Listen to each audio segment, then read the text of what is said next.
Radhe Radhe everyone, जय श्री कृष्णा। तो कैसे हैं आप लोग। एक बार फिर से स्वागत है आपका हमारे चैनल मनमोहन कान्हा ब्लॉग में। तो आज हम आपके लिए लाए हैं जया एकादशी व्रत कथा, जो कि इस प्रकार है। श्री कृष्ण भगवान बोले, हे राजन, माघ मास के शुक्ल पक्ष में पड़ने वाली एकादशी का नाम जया है। इस एकादशी के व्रत से मनुष्य भूत प्रेत पिशाच आदि की योनि से छूट जाता है। अतः इस एकादशी के व्रत को विधि पूर्वक करना चाहिए। हे राजन, मैं एक पौराणिक कथा कहता हूँ, तुम उसे ध्यान पूर्वक सुनो। एक समय इंद्र स्वर्गलोक में राज्य करता था।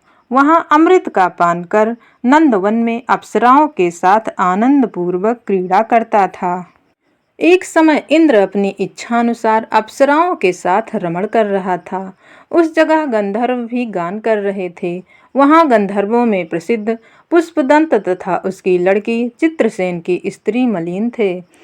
उस जगह मलिन का लड़का पुष्पवान और उसका लड़का माल्यवान भी था। उस समय पुष्पवती नामक एक गंधर्व लड़की माल्यवान को देखकर उस पर मोहित हो गई और काम बाण से चलायमान होने लगी। उसने अपने रूप, सौंदर्य, हाव भाव आदि के द्वारा माल्यवान को वश में कर लिया। हे राजर्षि, वह पुष्पवती अत्यंत सुंदर थी। उसके लक्षण अत्यंत सुंदर थे। पुष्पवती की ऐसी सुंदरता को देखकर माल्यवान भी उसके ऊपर मोहित हो गया। अतः ये दोनों कामदेव के वश में हो गए। परंतु फिर भी इंद्र के बुलाने पर नाच गाने के लिए जाना पड़ा और अप्सराओं के साथ अपना गान शुरू किया। यद्यपि वह नाच गा रहे थे, परंतु कामदेव के प्रभाव से उनका मन न लगा और अशुद्ध गाने लगे। उनकी भावभंगियों को देखकर इंद्र ने इनके प्रेम को समझ लिया और उन्हें श्राप दिया कि मेरी आज्ञा का उल्लंघन करने वाले मूर्खों, तुमने मेरा अपमान किया है। इसलिए तुम स्त्री पुरुष के रूप में मृत्युलोक में जाकर पिशाच का रूप धारण करो और अपना कर्म फल भोगो। इंद्र का शाप सुनकर वे अत्यंत दुखी हुए और हिमालय पर पिशाच बनकर दुखपूर्वक अपना जीवन व्यतीत करने लगे। उन्हें गंध, रस, स्पर्श आदि का कुछ भी ज्ञान नहीं था। उस जगह महान दुख मिल रहे थे। रात दिन में उन्हें एक क्षण भी निद्रा नहीं आती थी। उस स्थान पर अत्यंत सर्दी थी, जिसके कारण उनके रोमांच खड़े हो गए। उनके दांत भी सर्दी से कटकटा रहे थे। एक दिन पिशाच ने अपनी स्त्री से कहा, ना मालूम हमने पिछले जन्म में कौन से पाप किए हैं, जिसके कारण हमें इतनी दुखदायी यह पिशाच योनि प्राप्त हुई है। पिशाच योनि से नरक के दुख सहना उत्तम है। इसी प्रकार अनेक विचारों के करते हुए अपना दिन व्यतीत करने लगे। दयो योग से एक दिन माघ मास के शुक्ल पक्ष की जया नाम की एकादशी आई। उस दिन इन दोनों ने कुछ भी भोजन ना किया और ना कोई पाप कर्म किया।